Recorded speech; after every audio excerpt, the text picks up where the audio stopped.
জেলায় জেলায় প্রার্থীদের মনোনয়নপত্র যাচাই বাছাইয়ে ব্যস্ত রিটার্নিং কর্মকর্তারা।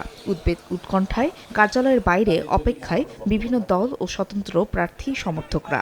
ঘোষণার পর কেউ ফিরছেন উচ্ছ্বাস নিয়ে, আবার বাতিলের জন্য ক্ষোভ প্রকাশ করেন কেউ কেউ।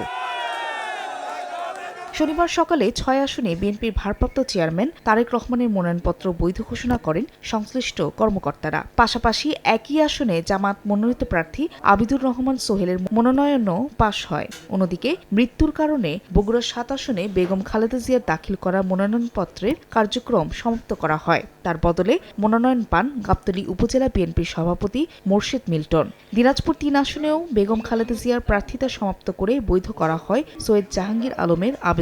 আমি গণপ্রতিনিধিত্ব আদেশ ১৯৭২-এর অনুচ্ছেদ ১৪-এর বিধান অনুসারে ৪১ বগুড়া ৬ বগুড়া সদর সংসদীয় আসনে মনোনয়নপত্র দাখিলকারী জনাব তারেক রহমান এর মনোনয়নপত্রটি পরীক্ষা করলাম।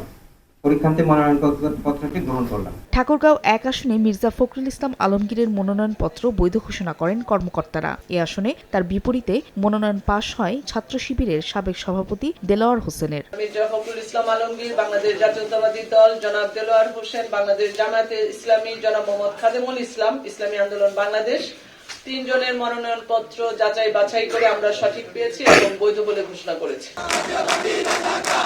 এদিকে চট্টগ্রাম ৫ আসনে জাতীয় পার্টির প্রার্থী ব্যারিস্টার আনিসুল ইসলাম মাহমুদের প্রার্থিতা বাতিলের দাবিতে হট্টগোল করেন দলটির নেতাকর্মীরা। তবে কর্মকর্তারা জানান, দলীয় কাগজপত্রে অসঙ্গতি পাওয়ায় স্বাভাবিক নিয়মেই বাতিল হয় আনিসুলের মনোনয়নপত্র।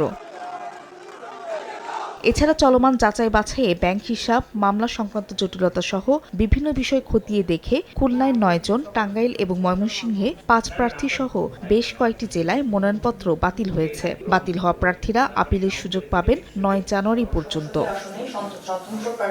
ফাহরিয়া ফারজানা, সময় সংবাদ। রোগ জীবাণু সব জায়গায়, সারাদিন সাবধানে। বাচ্চারা সারাদিন প্রমিস রাখবে? অসম্ভব। এজন্যই ডেটলের নতুন প্রমিস জীবাণুর বিরুদ্ধে ১২ ঘন্টার সুরক্ষা বলয়। ডেটল।